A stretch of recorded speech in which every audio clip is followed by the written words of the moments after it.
네, 증시 인사이트로 이어가겠습니다. 5월 들어 반짝 관심을 보였던 것이 건설주입니다. 그러나 오늘은 좀 약세인데요. 신동현 현대차증권 연구원 모시고 앞으로 전망해 보겠습니다. 어서 오십시오. 네, 안녕하십니까. 자, 요즘 원자재 가격 오르고 뭐 주택시장 침체 이러다 보니까 작년부터 건설주 아주 힘들었어요. 근데 5월에는 또 좀 반짝 관심을 보이고 외국인들이 건설주를 사들인다 이런 얘기가 나와서 뭐 여러 가지 좀 기대가 있고 주택 관련 지표도 좀 상승하는 반등하는 그런 분위기인데 현재 건설주 흐름 어떻게 평가하십니까? 일단 1분기까지는 해외 수주에 대한 기대감이 주가를 견인을 했고, 다만 주택 사업 부문을 같이 보유하고 있는 건설사들의 경우에는 그 주택 시장의 리스크가 그 해외 수주에 대한 기대감을 좀 억누르고 있는 모습이었습니다. 그렇다고 한다면 지금은 말씀하신 대로 주택 지표가 이제 3월 데이터부터 2월 데이터부터 반등을 하기 시작을 했고, 그러면서 주택 시장의 리스크가 전반적으로 이제 피크에 다다랐다라는 시각이 많고요. 그러다 보니까 이전까지는 해외 사업과 국내 사업을 뭐 플러스와 마이너스였다라고 비교를 한다면 지금은 플러스와 제로 정도가 된 상황이다라고 비유를 할 수가 있을 것 같습니다. 네, 그렇군요. 자, 그다음에 또 최근에 이 관심을 모았던 게 우크라이나 재건 사업인데 이거 좀 너무 이른 거 아닌가 싶기도 해요. 전쟁이 한창인데. 그다음에 또 1,200조 규모라는 것도 이게 과연 전체 규모가 그렇다는 건지 이게 맞는 건지도 모르겠고 시간이 상당히 걸릴 것 같은데 이걸 호재성 뉴스라고 할 수 있나요? 일단 뭐 그 구체적인 금액 자체에 대해서는 아직 불확실성이 많이 존재하는 게 사실이고요.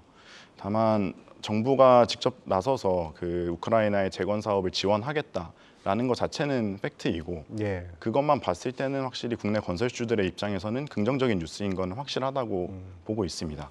다만 이제 구체적으로 어떤 종목이 수혜를 받을 수 있을 것인가, 뭐 이런 게 가려지는 시점은 그 지원 금액이 좀 구체화되는 시점, 그리고 어떤 프로젝트를 우크라이나에서 진행을 할 건지 그 프로젝트 내용이 좀 구체화되는 시점이 되어야 할 것 같고. 아니 근데 뭐 지금 전쟁이 한창이고 뭐 네. 폭격 벌어지고 반격한다 그러고 이러는 판국인데 그게 언제 됩니까 도대체? 그건 상상할 수 없는 거 아닙니까 지금? 네, 그래서 사실 최근에 이제 일부 종목들을 보면 그 우크라이나에 대한 기대감, 재건 기대감 하나로 너무 빠르게 상승하는 모습을 보이는 종목들이 간혹 있었습니다. 이제 그런 종목들 같은 경우에는 말씀하신 것처럼 이게 구체화되지도 않았는데 이제 너무 앞서서 주가에 선반영이 된 거라고 저도 좀 판단을 하고 있고, 예. 그래서 지금으로서는 어떤 특정 종목보다는 전반적으로 지금까지 해외에서 토목이나 인프라 사업을 많이 영위했던 그런 사업 이력이 많은 종목들 위주로 관심을 좀 지속하는 정도가 적당할 것 같다라고 판단하고 있습니다. 네, 그러니까 관심 목록에 놓고서 쭉 이렇게 지켜보는 정도 수준이 적당할 것 같습니다. 자, 신연구원이 최근에 그 하반기 건설업 전망에 관한 리포트를 내놓으셨던데요. 그 하반기 중에 건설주가 바닥을 탈출할 수 있을 것 같다. 이 배경이 뭡니까? 일단 해외 사업에 대한 기대감이 하반기에 지속된다라는 전제 하에서 그 주택 사업의 리스크가 피크를 찍을 거다. 이에 따라서 주택 사업 부문이 바닥을 탈출할 수 있을 거다라는 말씀이었고요. 예. 주택 부문의 리스크라고 한다면 대표적으로 뭐 미분양이나 원가율 이렇게 두 가지를 들 수가 있을 텐데, 미분양에 선행하는 지표인 대표적인 선행 지표인 매매 거래량의 경우에는 지금 2개월 연속 상승하는 추세를 예. 보이고 있습니다. 그리고 아직 물론 과거의 침체 이전, 과거 수준에 비해서는 많이 부족한 수준이지만 어쨌든 개선세로 돌아섰다라는 것은 굉장히 긍정적인 시그널이고요. 원가율의 경우에는 상반기까지 이제 대부분의 현장에서 예정 원가 조정 작업이 마무리가 되고 이후에 하반기부터는 신규 착공 현장들이 들어오면서 예. 일부 믹스 개선 효과까지도 기대할 수 있을 것으로 보고 있습니다. 따라서 미분양 리스크도 어느 정도 이제는 절정에 다다랐다라고 판단을 하고 있고, 원가율의 경우에도 하반기부터는 안정화 단계에 접어든다고 예상하고 있기 때문에 이런 건설사 입장에서는 주택 사업 부문의 이제 바닥을 탈출할 수 있을 거다라고 말씀을 드렸습니다. 그 뭐 얼마 전에 원희룡 국토부 장관이 그런 얘기를 했죠. 이제 집값 하락 어느 정도 좀 이렇게 좀 둔화되고 있는데 개별 이슈가 될 것이다. 이제 오르는 단지 있고 떨어지는 단지 있고 뭐 이렇다는 얘기로 들리는데요. 그 어쨌든 간에 지금 미분양이라든지 집값 하락세 이건 확실히 좀 둔화된 것 같아요. 네, 맞습니다. 뭐 여러 지표들로 봐도 주택 가격 하락세는 확실히 둔화가 되고 있고요. 대표적으로 그 주간 매매 가격 지수로 확인을 했을 때 뭐 서울이나 인천 같은 일부 핵심 지역의 경우에는 이미 전주 대비 플러스로 전환을 예. 시작한 지역도 있습니다. 이제 물론 과거에 비해서는 여전히 낮은 수준의 가격이기 때문에 그렇죠. 예. 아직은 뭐 부족하다고 볼 수는 있지만 어쨌든 지표 자체가 돌아섰다. 그리고 그 시점이 예상보다는 좀 빨랐다라는 거는 건설주 입장에서도 조금 더 턴어라운드를 앞당겨서 예상할 수 있지 않을까 그렇게 생각하는 요소인 것 같습니다. 자, 그런 관점에서 건설주 탑픽 어떤 종목으로 꼽고 있습니까? 저는 지금 현대건설 말씀드리고 있습니다. 어떤 이유에서죠? 앞서서 말씀드렸다시피 해외 수주에 대한 기대감은 여전히 유효하고 주택 시장의 리스크는 많이 줄어들었다고 말씀을 드렸는데 이런 양 사업 부문에서 모두 다 경쟁력을 보유하고 있는 업체가 현대건설입니다. 그렇기 때문에 현대건설을 지금 탑픽으로 추천을 드리고 있습니다. 해외에서는 어느 정도입니까, 지금? 지금 국내 업체들 중에 뭐 해외 시장, 특히 이런 발주 환경이 급격하게 좋아진 중동 시장에서의 예. 지위는 적극적으로 중동 시장에서 수주를 진행하고 있는 업체는 삼성 엔지니어링이나 현대건설 뭐 이 두 개의 업체가 거의 대부분을 차지하고 있습니다.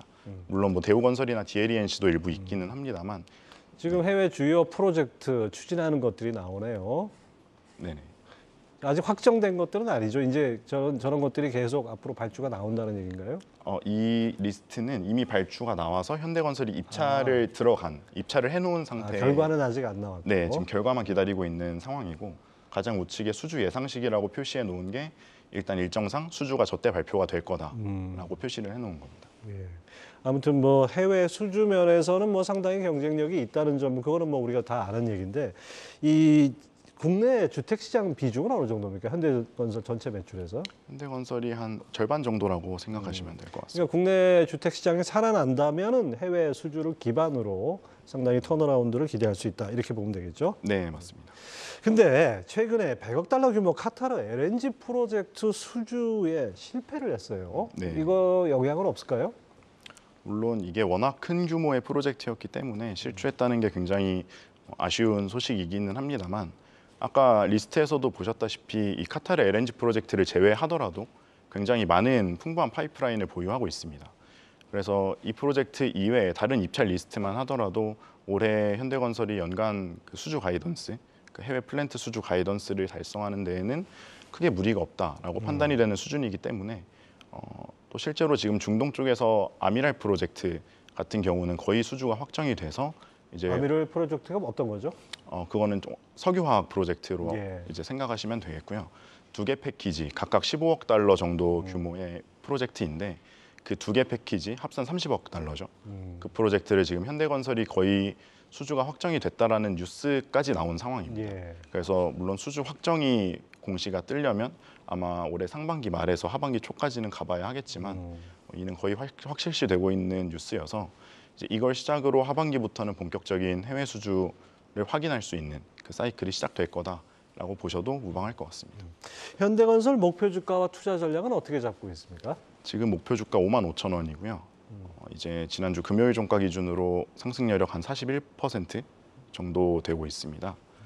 그래서 지금 뭐 워낙 주가 자체가 역사적으로 멀티플이 저점까지 내려와 있는 상황이고 네. 말씀드렸다시피 하반기부터는 수주가 하나하나 확인이 되면서 그때마다 주가가 또 반등할 수 있는 그런 가능성이 있다고 보고 있기 때문에 상반기 동안에 주가가 많이 약세를 보이는 시점에 꾸준히 조금씩 이제 포트폴리오에 담아 가시는 그런 방식을 추천하고 있습니다. 네, 아무튼 뭐 해외 수주가 나올 때마다 관심을 끌 만한 여지가 좀 있어 보입니다. 자, 신연구원 삼성 엔지니어링도 하반기부터 매출이 본격화할 것으로 이렇게 전망하셨는데요. 이거 어떤 배경인가요? 삼성 엔지니어링의 경우에는 뭐 주택이나 토목공사 없이 플랜트에만 오롯이 그렇죠. 집중을 하고 있는 업체이기 때문에 중동 쪽에서 이제 화공 플랜트 발주의 확대를 그 수혜를 오롯이 가장 받을 수 있는 업체입니다. 그리고 또 비화공 부문, 반도체나 뭐 디스플레이, 그리고 바이오 공장 같은 비화공 플랜트 부문에서는 그 삼성 계열사의 물량을 안정적으로 받아올 수 있다는 장점이 확실히 있기 때문에 이런 화공 쪽에서의 발주 환경 확대와 비화공 부문에서의 캡티브 물량 확보, 이 두 가지를 바탕으로 올해 양호한 수주 실적을 기록할 수 있을 것이다라고 봐주시면 되겠습니다. 해외에서도 또 꽤 많이 사업을 벌이고 있죠? 네, 맞습니다. 어떤 파이프라인들이 있나요? 예, 네. 이거 나오네요. 네. 지금 화면에 보고 계시는 파이프라인이 이제 주요 프로젝트들을 기재를 해놓은 거고요. 여기서 규모가 좀 큰 건이라고 한다면 두 번째 뭐 사우디 자프라 프로젝트나 그 아래 아랍에미리트에서 진행하는 하이렌 가샤 프로젝트가 있습니다. 예. 그래서 하이렌 가샤 프로젝트의 경우에는 뭐 최근에 약간 그 EPC 전 단계에서 조금 잡음이 들린다는 이야기가 있었는데 수주 자체가 망가진 건 아니고 지금 보여드리고 있는 저 프로젝트 리스트는 모두 다 수주 가능성을 그대로 하반기에 들고 가는 리스트이기 때문에 하반기에도 뭐 수주에 대한 기대감을 계속 가져가셔도 좋다고 보고 있습니다. 4분기에도 쭉 이렇게 예정돼 있는 것들이 있군요. 자, 삼성 엔지니어링이 친환경 에너지 신사업 확대에도 박차를 가하고 있다 이렇게 들었는데요. 이런 신사업이 주가에 영향을 어느 정도 미치고 있습니까? 일단 뭐 수소나 CCUS 플랜트 같은 것들은 이전 글로벌 탈탄소 흐름이 확대되면서 확실히 장기적으로 성장성이 있는 사업이라고 판단을 하고요. 다만 탈탄소 자체가 워낙 장기적인 패러다임이다 보니까 이런 것들이 단기적으로 당장 주가에 리레이팅을 가져오기는 쉽지 않다고 보고 있습니다. 네, 그래서 좀 앞서서 확인할 수 있는 프로젝트가 내년 상반기, 이르면 내년 1분기 중에 이제 말레이시아에서 수소 플랜트가 EPC 착공에 들어갈 걸로 예정이 되어 있는데 이 프로젝트를 시작으로 하나하나 프로젝트들이 가시화된다면 이제 서서히 주가의 어떤 멀티플이 좀 레벨업하는 그런 요인은 될 수 있을 것으로 판단하고 있습니다. 네, 이거는 좀 중기적 관점에서 봐야겠네요. 네, 삼성 엔지니어링 목표 주가와 투자 전략도 설명해 주시죠. 네, 목표 주가는 4만 원이고요. 지금 상승 여력은 한 30% 후반에서 40% 가까이 나오고 있는 상황입니다. 그래서 삼성 엔지니어링 역시도 앞서 말씀드린 현대건설과 같이 하반기에 이런 수주 사이클, 해외 수주 사이클을 기대할 수 있는 종목이기 때문에 상반기 중에 주가 하락 시기에 이제 포트폴리오에 계속 담아가는 것을 추천을 드립니다만 삼성 엔지니어링은 현대건설과 달리 연초에 좀 많이 오른 경향이 있습니다. 예. 그리고 그렇게 올랐던 것 대비해서 최근에 수주가 확인이 되지 않으면서 하락한 폭은 또 상대적으로 좀 적고요. 그러다 보니까 포트폴리오를 삼성 엔지니어링으로만 집중적으로 구성하시는 거는 좀 밸류에이션상 약간의 부담은 느끼실 수 있다라고 보고 있는 상황입니다. 자, 그런데 이제 우리가 또 짚어봐야 될 게 이 대형 건설업체들 원가율이 많이 높아가지고 수익성 개선에 좀 한계가 있다는 점. 그다음에 건설 경기에서는 또 일각에서 더블 딥 우려까지 나오고 있어요. 이 부분은 어떻게 보십니까? 건설사들이 작년 말까지 대부분의 건설사들이 예정 원가 조정을 마무리를 했고요. 이에 따라서 작년 4분기에 특히 원가율이 높아지는 모습을 보였습니다. 그리고 일부 건설사들의 경우에는 올해 1분기까지 잔여 현장의 예정 원가 조정이 계속 이어지면서 원가율이 플랫하거나 심지어는 조금 더 높아지는 모습도 일부 보였고요. 그래서 보수적으로는 이런 흐름이 2분기까지는 좀 지속이 될 걸로 예상을 합니다만 상반기까지 이런 예정 원가 조정이 모두 마무리가 된 이후에 하반기부터는 추가적인 조정 작업은 거의 없을 것으로 예상이 되고 있고 또 더불어서 신규 착공 현장의 경우에는 이제 지금까지의 원자재가 상승분을 모두 계약 금액에 반영을 하고 시작할 수 있기 때문에 하반기에 많은 착공 물량이 몰려 있다는 것은 전체적인 믹스 개선 효과까지도 기대할 수 있다는 것을 의미를 합니다. 그렇기 때문에 더블 딥 우려까지는 조금 과한 우려라고 생각을 하고 있고 하반기부터는 좀 안정화된 원가율을 기대할 수 있을 걸로 보고 있습니다. 자, 현대건설, 삼성 엔지니어링 이외에 주목할 만한 건설업체 어디가 있을까요? 좀 대표적으로 대우건설 말씀드릴 수 있을 것 같고요.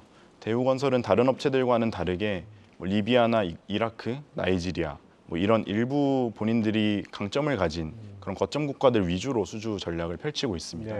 그러다 보니까 1분기 중에 대부분의 업체들이 해외 수주가 부재했는데 대우건설 같은 경우에는 이제 연간 가이던스의 90% 이상을 이미 1분기에 모두 다 수주를 완료를 했습니다. 그래서 실적으로 이어질 수 있는 수주를 이미 확보했다는 점에서 대우건설 역시도 좀 주목해 볼 만한 건설 종목이라고 판단하고 있습니다. 네, 이외에 주목할 만한 기업으로 대우건설 꼽아주셨고요. 자, 이제 하반기가 곧 옵니다. 하반기 건설주 투자 전략 어떻게 짜야 될까요? 지금까지 드렸던 말씀 요약하면 될 것 같은데요. 이런 해외 사업에 대한 기대감은 계속해서 유지를 하면서 동시에 내년부터 시작될 주택시장 반등이 앞서서 이제 올해 하반기부터 주가에 선반영될 것으로 예상을 하고 있습니다. 그렇다 보니까 해외 수주에 대한 기대감은 계속 가져가면서 그런 주택시장의 반등도 준비하는 그런 어떤 사업성에 있어서 좀 밸런스를 맞출 수 있는 그런 투자 전략이 유효할 것이다라고 말씀드리고 싶습니다. 네, 아무튼 건설주는 뭐 꼼꼼하게 지켜보시면서 대응하시기 바랍니다. 현대차증권 신동현 연구원 함께했습니다. 말씀 감사합니다. 네, 감사합니다.